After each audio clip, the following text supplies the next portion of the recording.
Hello friends, welcome back to Dnyanadeep Academy's UPSC answer writing program.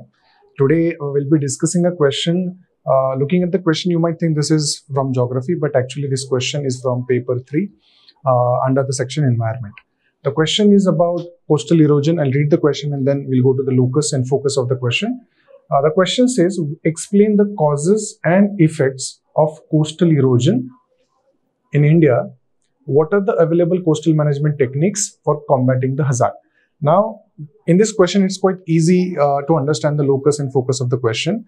The question particularly speaks about coastal erosion in India. The other important parts are the causes of coastal erosion and the effects of coastal erosion in India, and what are the management techniques to deal with this hazard. Okay, so automatically the focus of the question becomes the causes and effects of coastal erosion in India, and the second focus is the available coastal management techniques for combating the hazard, and the locus of the question is the coastal erosion in India. Now, though when you start the answer, you'll have to write about coastal erosion, but you'll have to mind your words. We just cannot go on and on writing about coastal erosion here. Now, let's start the question with introduction. So, in introduction, let's try to make it different. Now, because the question is about coastal erosion, the first thing is important that you'll have to mention what coastal erosion is. And the second most important part is you will have to give facts and figures which prove the question, which supports the question. Okay. So I have 4 different points here which will help you write a good introduction. So obviously the first part of the question will be what is coastal erosion. Okay, so you can define briefly what coastal erosion is. It is wearing away of land and removal of beach sediments by high winds, drainage, wave action, and so many other geographic phenomena or factors. So this is the definition of coastal erosion. Now this is fine. This makes a good introduction. But along with this, you need to mention some facts and figures. Now I have 3 different figures here. First is given by Ministry of Environment, Forest, Climate Change. Okay, it says that 40% of India's coastline is subjected to high, medium or low coastal erosion. This supports your question.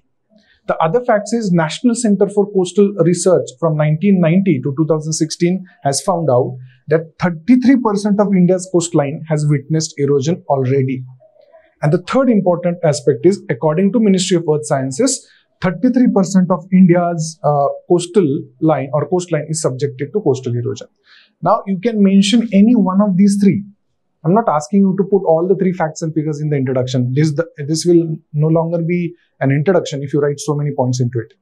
So, the definition of this coastal erosion and any one of these points will go a long way in supporting the question, and it will make a point there. Okay. Now, in the next part of the question, that is the body, the first focus in this question is what are the causes of coastal erosion in India. Okay, you don't have to forget this word, okay, it is specifically in India. Now, the causes can be divided into 2 different headings. First is the natural causes and the second are anthropogenic or man-made causes. Okay, I've given a lot of points here. You can always prioritize depending on the word limit of the question. Here we are supposed to write 250 words for 15 marks. So I think 4 points of each of these will be sufficient in this question. So you have cyclones, which is a very common reason in India for coastal erosion. Then you have persistent low pressure areas or increased wave activity because of the low pressure. Then you have sea level rise. This you can, put at the last. Then you have storm surges and tsunami. I think these are the 4 important points that you should prioritize in natural causes. In anthropogenic or man-made causes, you have so many, but again, though I've put it at last, I think this should be the most important point: removal of mangroves and coastal vegetation. Okay, mangroves are said to be the first line of defense against coastal erosion and also natural hazards. So I think this is the most important. Then you have dredging, you have sand mining, coral mining, construction of river dams upstream, which is actually bringing a break into this coastal lines. Then global warming induced mean sea level rise. Okay, so according to the need of the question, you can prioritize your points. I've given extra points here, but you can put the points which are necessary according to the question. The second focus of the question is effects of coastal erosion. What are the effects of coastal erosion? Now, this is comparatively a easier point, right? So here the most important is loss of habitat. Okay, when we say we are losing mangroves, we are losing coastal vegetation, we are also losing habitat. Okay, so there's destruction of mangroves in Godavari Delta. Now, this is, I think, how you should, try to find examples for substantiating your points. Okay, for every point, I want you to have examples from India. If the question is from India and if the question is global, you can always find such examples. Okay, so there's loss of habitat in Godavari Delta. Then you have destruction of coral reefs due to silting. Then mixing of salt water with coastal aquifers. Okay, then loss of livelihood for coastal communities, because if there's erosion, that's going to hamper their livelihood status. And loss of tourism opportunity is also one important point. And reduced capacity to face natural hazards like tsunami. Now, this is direct outcome of this, losing mangroves and the coastal vegetation. Okay, so these are all the effects of coastal erosion in India. Now, the third part, what are the available coastal management techniques for combating these hazards? Now, here you can have soft engineering options or hard engineering options. I don't want to make it sound more technical, so I'll be giving you straightforward points. The most important here is habitat restoration. Okay, if you're losing the vegetation, the first step that we can do is put it back again. Okay, so restoration of the habitat, the lost habitat. Then there's beach nourishment. Now, beach nourishment is actually replenishing the beaches with sands.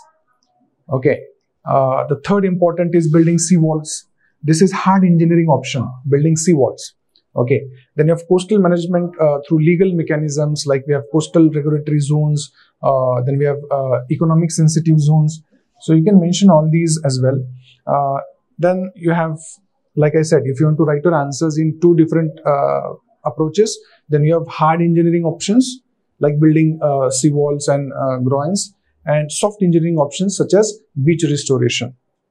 So I don't think so this is necessary here. Just for your information, I've given this point here, but these many points also will suffice.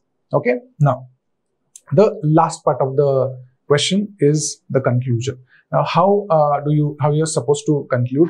Then you should be putting more focus on the problem in the conclusion, I think, and also trying to give a solution how we can overcome the problem. Now, India's long peninsular region constantly battles erosion. We have more than 7,000 kilometers of coastline, which is always under this impact. The developmental activities are often carried out without clear understanding of coastal dynamics. So, developmental activities along the coast actually is one prominent or main reason for coastal erosion. And hence, development activities must be in line with an atlas. This is again very important. Wherever possible, we are trying to quote or put those agencies, reports, policies of the government. So, developmental activities must be in line with an atlas of coastal vulnerability index that is published by INCOIS. Now, INCOIS is an important agency located in Hyderabad. Okay. So this agency or this institute has come up with the atlas for coastal vulnerability index, and our developmental activities should be according to this atlas. Okay, so this I think makes a very good end to the question. So that's all for today. Thank you and have a nice day.